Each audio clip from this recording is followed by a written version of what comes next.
Welcome to the show. This is the Willpower Podcast, hosted by Will Holdren. Each week, we sit down with the brightest entrepreneurial minds and uncover the real secrets behind their success. And if you want every episode in one place, plus exclusive insights and updates, head to willpowerpodcast.org and join the email list. If you're ready to take that next step and unlock your next breakthrough, you're in the right place. Now, let's get to the show. How we doing, everyone? My name is Will Holdren. I am the host of the Willpower Podcast. Today we have an incredible entrepreneur, and his name is Joey Jenkins. And Joey is based out of the Ohio marketplace. The full family. He's got 3 kids as well. And on top of that, he is an entrepreneur. He's done a lot of great things. He's an author of a book called Never Hit the Snooze Button, which is great. And then he's also a nonprofit founder of a nonprofit called Encompass. And most recently, he is now the CEO of an ed tech business called Vooks, which is where they help kids fall in love with reading through immersive and gently animated narrated storybooks. And they currently have millions of kids listening to these storybooks every single month. So it's an absolute honor and privilege to have you on here today. So Joey, first and foremost, thank you for joining me. Yeah, thanks for being here, Will. Honored to be here. Of course, my pleasure. You have quite a reputation, and all the stuff you're doing is pretty incredible. But starting out, I want to ask you a question I ask all of my guests, which is one, what makes you want to take time in your busy day to hop on podcasts like these to just go out and share your story? Thanks, Will. Yeah, it's a great question. We're about expanding our impact and leveraging our reach as much as possible. And so when we find people who are doing that and putting a spotlight on good work and interviewing people to highlight that work, like yourself, especially when they're recommended by people like the mutual connection who recommended us, and the background and history of service and work they do is largely what made me say yes to this. As an executive, you have to say no to a lot of things, and so you got to be careful about the ones you pick. So I'm honored to be able to be on this one with you. Yeah, I love it. And I also love, kind of the business that you're in. First of all, nonprofit is awesome. And then also the ed tech, helping kids kind of get better understand and better learn how to read, which is pretty incredible. But how did you kind of venture into that space of getting into the children's storytelling ed tech space to begin with? Yeah, our family has a big passion for education. My wife was an elementary school teacher for 7 years before we had our 3 kids. My mom was a school psychologist. My wife and I started a nonprofit 19 years ago that we still run today that educates and empowers kids in Haiti. I was the board chair for a school that educates kids in the Philippines and in South Korea for many years, and met the founders of Vooks in that service work. And then I also spent years prior to Vooks working with youth incarcerated in Oregon, and saw just the devastating downstream effects of illiteracy and what that causes for society and those individuals' lives. And so when I was asked to join the Vooks team with the mission to ignite a love of reading in kids and really help with literacy and character building, it was a great fit for our family, our passions, and our interests, and a great way to leverage my business background in a way that, to me, matters and hopefully will bring an impact to the world. Yeah, and the rest is history. Now here you are, CEO of Vooks. So when you first joined Vooks, kind of what was your role on that team? I know you didn't technically found it, but you joined on their team, and now obviously the CEO. So what was your initial role when you first got there?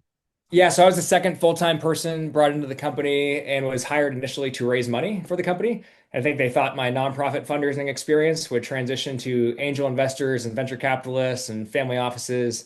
There's a steeper learning curve than me and they expected, and took a lot of swings. I think there was about 420 rejections before we got our first investment in.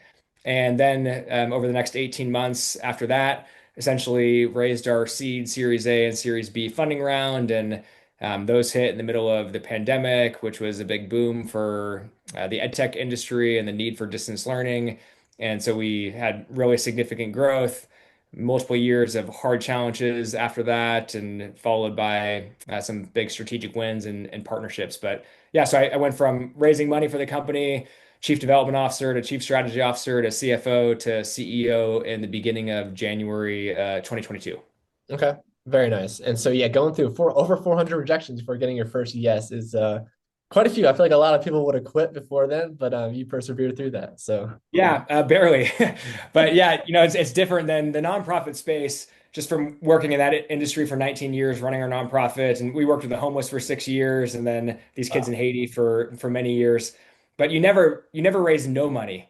You may miss your budget by 20% or something in a year, but you don't walk away with no dollars in. But in raising money in the business world, it's a bit different. Nobody wants to be first money in.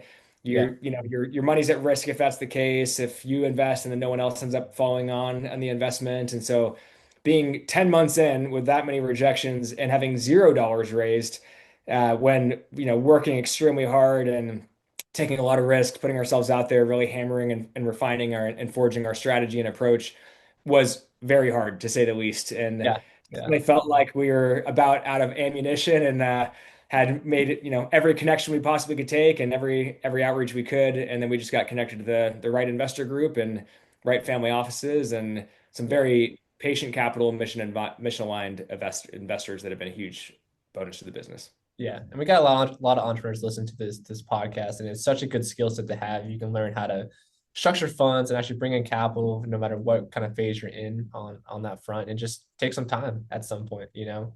And Yeah, if for the entrepreneurs listening, there's a book I read and I like to read a lot. Say this is a couple of years ago, but I think it was called How to Be a Founder, if I remember right. And it was by a venture capitalist. They had invested in thousands of businesses. I think it was maybe 500 startups. Again, don't quote me on those exactly, but the core message I remember vividly, which is they said businesses, they only go to business, startups only go to business for one of three reasons. You run out of time, you run out of money, or you run out of willpower. And they go on to talk about each of those. And after talking about each of them, by the time they land on willpower, it ends up being that with enough willpower, you can always get yourself more time and you can always get yourself more money. And so it ultimately is that there's only one reason for failure, and that's you run out of willpower. And so that has always been encouraging for me as somebody who believes in commitment and resilience. And when the stronger your why is and the stronger your mission is, the stronger your willpower is, and yeah, just the ability to outlast. One of our board members shared that was Sequoia Capital. A partner there had told him many years ago that the number one distinguishing factor for successful startups is simply the ability to outlast. yep, just keep going. And I love that you mentioned willpower. Obviously, that's kind of the whole brand of this podcast is about that Right. commitment, resiliency, and just keep pushing forward. Which Yeah, very fitting. what it's all about. Yeah, yeah. So talk me through real quick. What have you seen are the main differences between raising money for a nonprofit and raising money for an actual business where it's not technically a nonprofit? What are the challenges there? Yeah, I mean, there's a lot of similarities, but some of the differences is just the ROI difference that people are looking for. On the nonprofit side, the return on investment they're looking for is strictly impact, right? They want to see their dollars be used effectively to exponentially drive results. I've done a lot of training on nonprofit fundraising, and there's a lot of talk about donor fatigue. And one trainer in that world had talked about how he doesn't believe in donor fatigue, that it's donor fatigue only comes from you not showing results effectively for them. But when you show people results, they are excited to give and excited to continue to give and expand their giving. On the Yeah, for-profit side, the ROI is dual focused, right? Like you've got some investors who are very, and Rick who made the introduction, like mission-minded investors and impact investors. And so that impact and mission matters to them. And you have some who are strictly looking for a financial ROI. They want two, three, 10 times their money back. And so you have to make a really compelling case and business proposition on how you're going to beat the competition, why you're better than the competition, how you're going to win over time, how you're going to overcome all the market dynamics and challenges. You have to prove traction and knock down milestones in order and be, relatively accurate with projections as much as possible, knowing that things change. And so, yeah, there's some nuanced differences, but a lot of overlap between the two as well. yeah, yeah, that makes sense. And obviously, in the for-profit world, like you mentioned, they want to see probably a higher ROI at the end of the day. Now, now obviously a lot of people want to raise money for their own companies and want to get into the right rooms to find the right people actually cut checks to help them move their business forward. And you mentioned you went through 400, which is a lot of family offices, a lot of other investment platforms. So talk to me through about how you kind of found these different people to reach out to, like family offices, and how you kind of connected with them to ultimately pitch them what you guys are doing.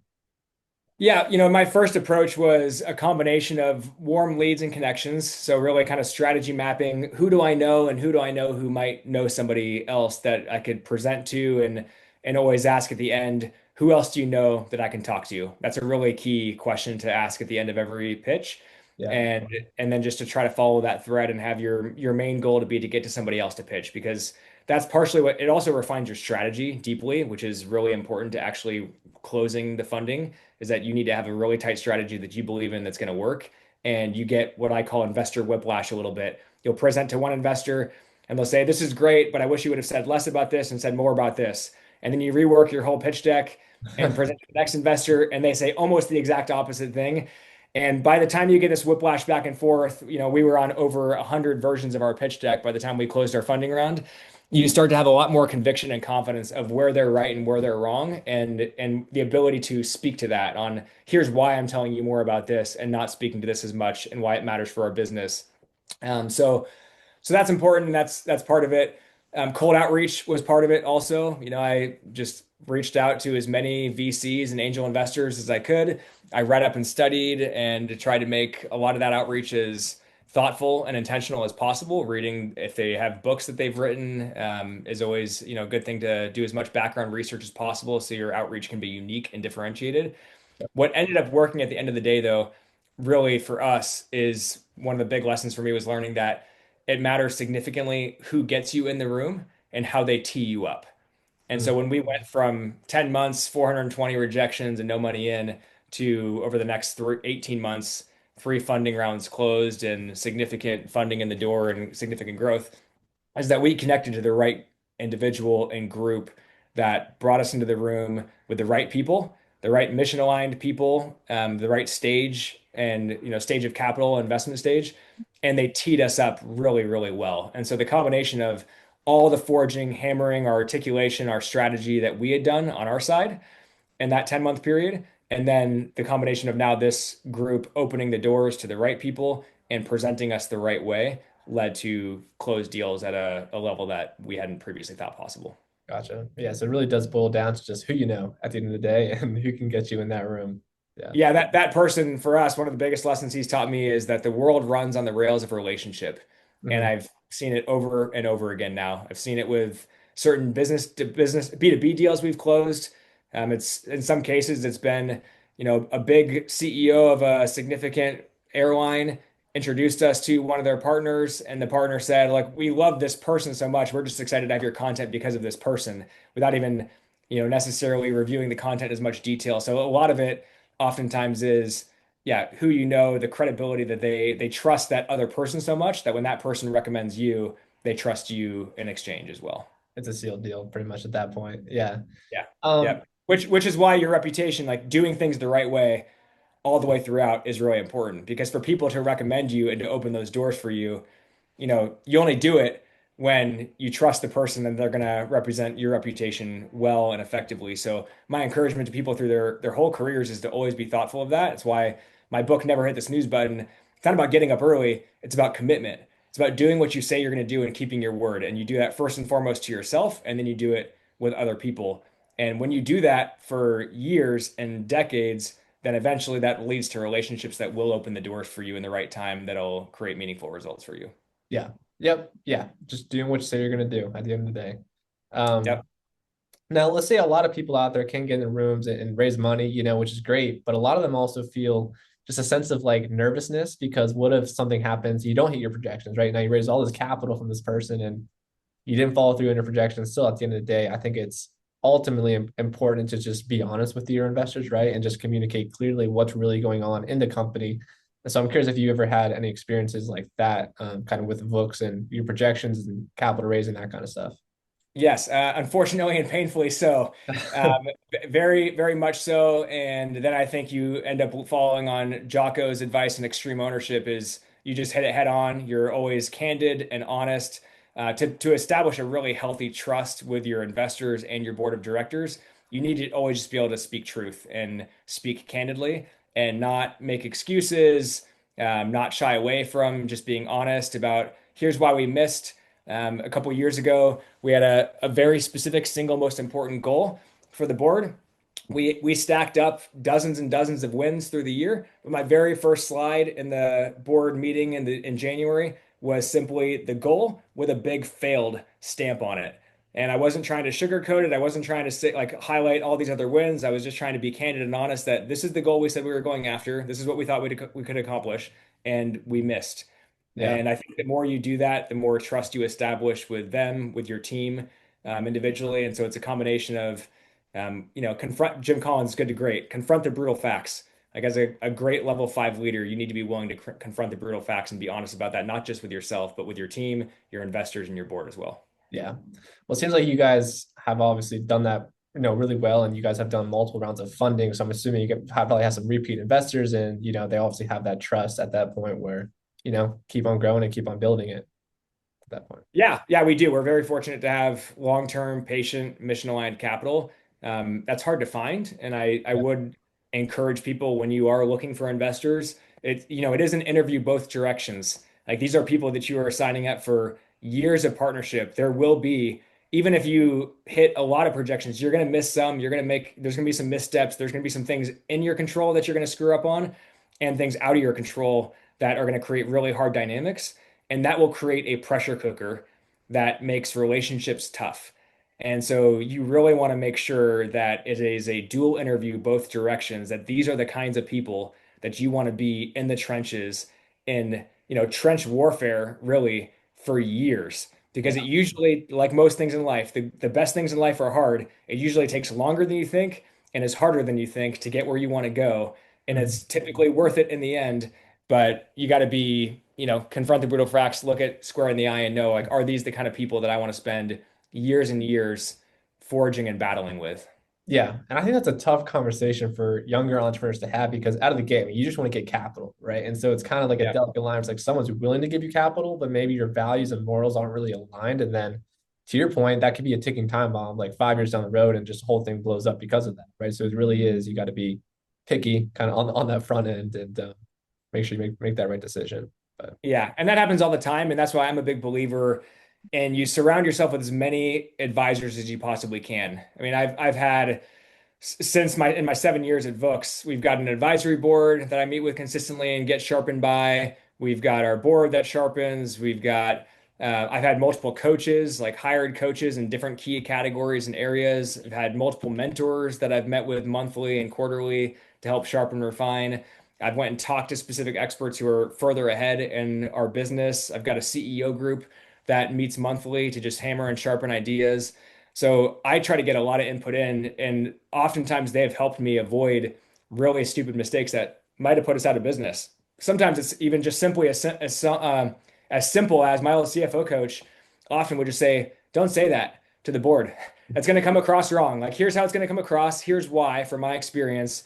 If you're going to say it like this. Like, here's how you need to reframe it in a way that's going to speak their language and resonate. Sometimes just don't say it, period. Sometimes you're not saying this in the right sequence. You need to resequence it. And so I'm a big believer in I mean, this is why I love advising smaller companies that are a few steps behind us, because I want to help them avoid some of the pain and mistakes I've made. And I'm so thankful for a lot of the people who were a few steps ahead of us that helped me avoid some of the mistakes that we could have made, because we made plenty of mistakes and brought tons of pain on ourselves that we brought enough on with all that advice anyway, let alone if we hadn't, I don't know that we'd still exist and wouldn't be in the spot we're in. yeah, yeah. And honestly, so talking about that a little bit, so going back like a few notches for you guys are obviously in your company, but say a founder out there kind of looking to take that next step and really grow. I mean, what are some of those things that you would tell them to have in place first before maybe you go out there and get your first seed funding in place or something like that? I mean, is like board of directors, is that pertinent to have? Is it your financial team around you, something like that? Or what would you recommend there? Yeah, I don't know that the board of directors I would not put on that list is, most important first necessarily. I would be very thoughtful in your board creation at the beginning as you're getting funding and everything there. I mean, that is important, but I Mhm. think I think part of it is knowing your market inside and out. Like really knowing your customer, knowing the problem you're solving. Like talk to your customers a lot. This is one of the mistakes we made is we didn't talk to our customers as much as we needed to early on and really understand exactly what problem we're solving and what do they want us to build and why and what are we building and why are we building it that way specifically, and then build a great product. Like this is advice Steve Jobs gave Elon Musk years ago. Like build a product so great that you never need to market it. So like have the highest level of standards in what you're building, how you're building it, why you're building it. And I think I would say in general, do the foundation work first. We're in a society of distraction, shiny objects, fixing doorknobs and fixtures and new windows before we do the foundation. So I would say like knowing your customer, building your product the right way, stay lean, stay super lean. One of the most common issues is bloating, building a team too big before you need it. And so stay as lean as you possibly can. Yeah. Be ruthless on stewardship of financial resources from day one and never change that. Even when you get 10 million, 20 million, like plus funding rounds, never change just a really strong stewardship philosophy of resources because it's hard to realize this till you have it, but too much money can be a bad thing and can really distract you from the most important things and sequencing. Yeah, and also you got to understand like how that money coming in it, like works, and also like what's tied to that money, and really how to categorize for accounting purposes, right? So even just little things like that, it's important to really just get right on the front end. But I Yeah. do love you're saying about how your product has to be really unique, really special, and really differential. So I guess in your own words, what makes Vooks so much better and different than what else is out there in that sector for you guys? Yeah. Thanks for asking the question. I think for us, it's quality over quantity. We're in a space of, just as a parent with three kids, especially what's coming is AI slop. It has been the ed tech industry in general has been a quantity over quality play. Vooks is deliberately paced, words animated on screen. I think that some of the highest quality screen time for kids. I think it's the only screen time parents need for kids who are 6 and under, other than watching, movies with the family. Like that creates that connection with the parents. Yeah. But for us, it is really that we are, I mean, we probably spend 100 times what our competitors spend per book because we focus so much on quality. And I don't think that's an exaggeration on cost.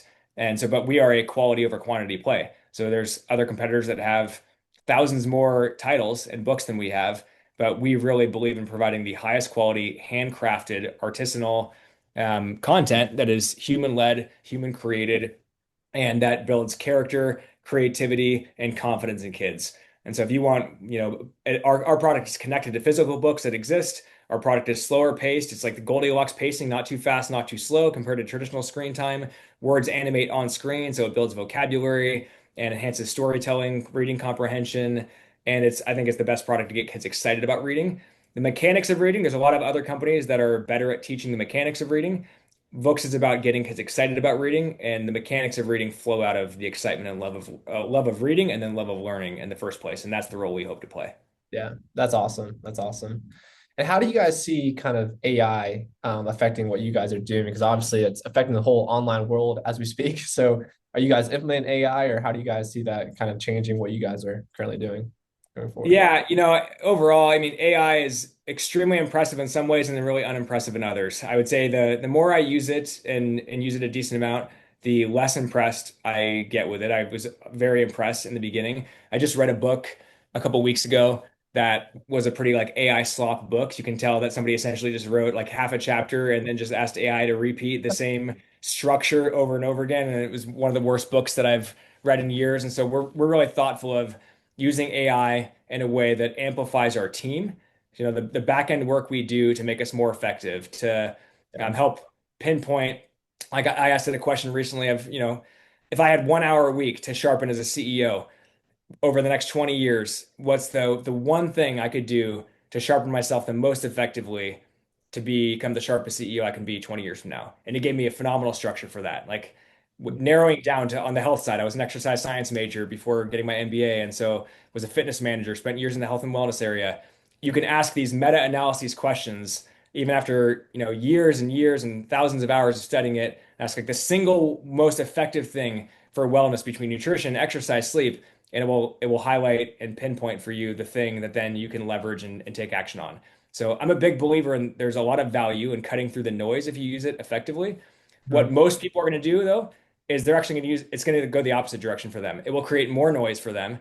They're trying to use it in every way possible for their company, and they would have been better off not using it at all. So here's my personal thesis on AI is that you'll have most companies will fall into one of two camps. They are overwhelmed by it, afraid of it, and they won't use it at all.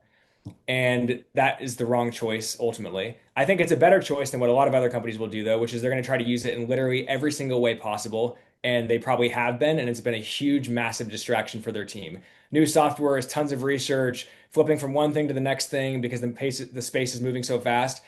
And then you have the single digit small percentage of companies in the middle of that who are picking the one, two, or three ways that they can use it most effectively for their business, uniquely and specifically in this stage, in this season, to grow and to win. And the challenge is there's so much pressure from boards, investors, other executives in the space to just use it in every way possible. And if you don't, you're going to get left behind and go out of business. That a lot of companies are just choosing this space largely out of fear or out of pressure, not out of thoughtful strategy and saying, here's how we can use it specifically. Yeah. Yeah, I love that. I love that take. And to your point, at the end of the day, it's really you got to stay clear as a founder, like what you're trying to do and how you're going to get there. And if you just keep on adding these complex things into your business structure, you get bloated a little bit, then it just makes everything bogged down and so much harder to like move, right? And then the next direction you want to go to. So Yeah, and you need an intentional thought on, especially when it's customer facing, and especially if you work with kids like we do. So yeah. for us, we're very committed to not using AI in a way that will degrade creativity for kids, that will degrade character for kids, or that will degrade their confidence. So we have a new product coming out. It's exclusive on iOS devices, on iPads, called Vooks Creator. So it is giving kids the ability to go from consuming the animated storybooks to creating their own book. Oh, nice. And so it's great for character building or creativity unlocking and confidence building. But the more you leverage AI for that, the more you decrease their confidence because the finished product they create, it wasn't as hard to create.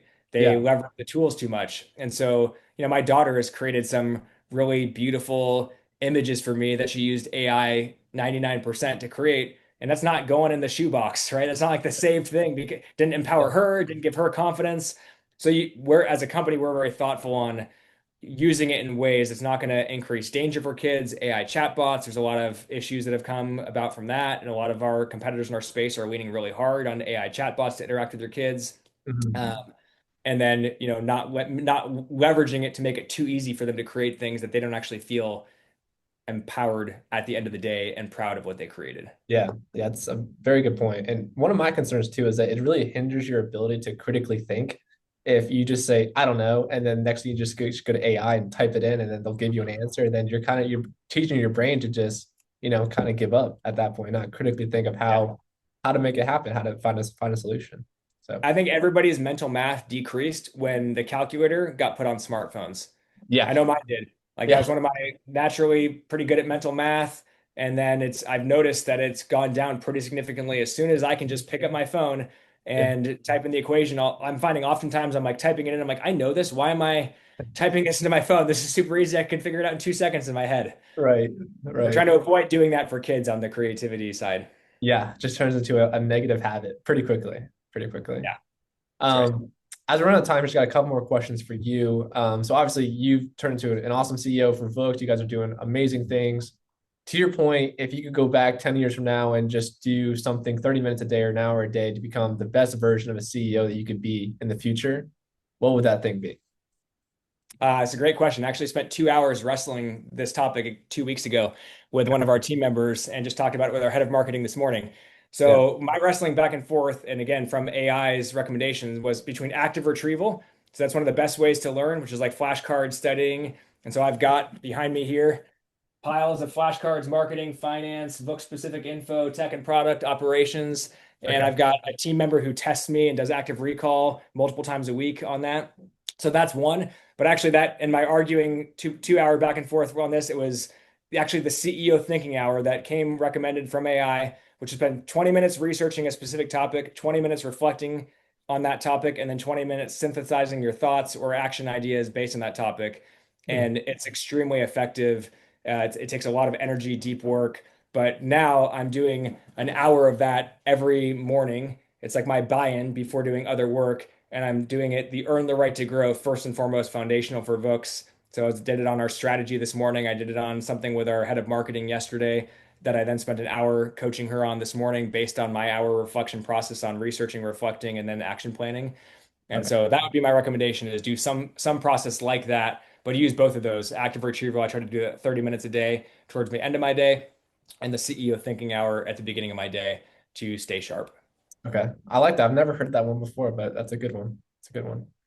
My next question then is obviously you're top performing CEO. You got these daily things you got to do. You're also a husband with 3 kids. So how do you put all this into a daily schedule? And what's your time management like?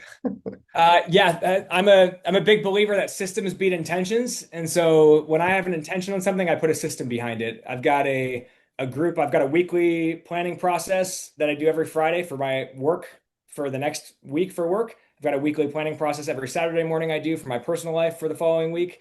I've got a group that I have accountability on for annual goals and personal goals, and a weekly scorecard on the personal side. So the 2 guys that I text every Monday, Wednesday, and Friday morning on that.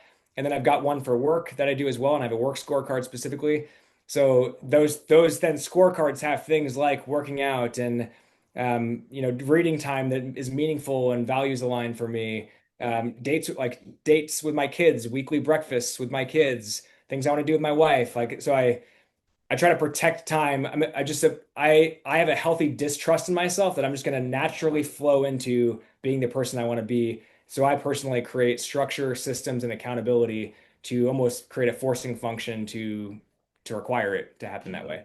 Okay. So you got a scorecard for your personal. I've heard that scorecard thing for business, but not for the personal side of things. But that's pretty cool. Yeah. Yeah. I've always I've used it for probably the last 15 years. I've had different accountability partners with it, and that's been a huge value add. And then I actually just started the work side of it more recently, because we have, our business one, but this is like a personal work scorecard for me that I use with it too.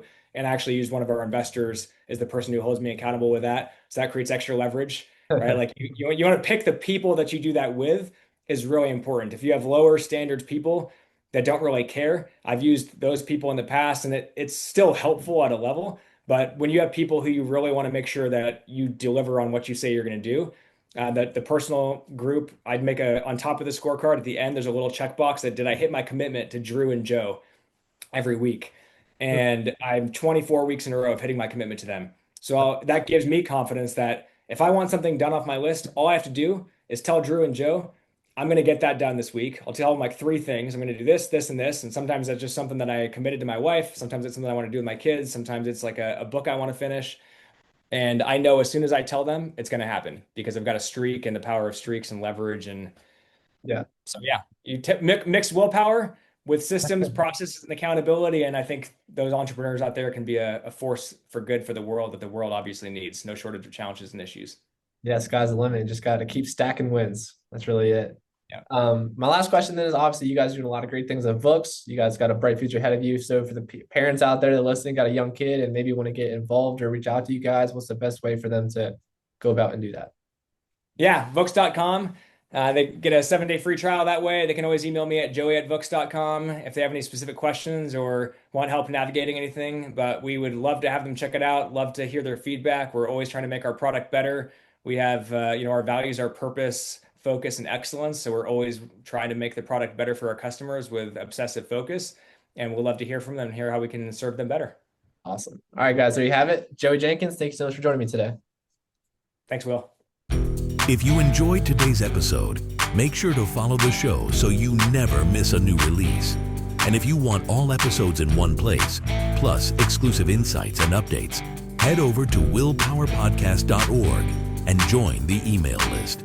Lastly, if you're listening on Spotify or Apple Podcasts, take a quick second to leave a rating. It helps the show grow more than you know. We'll see you in the next one.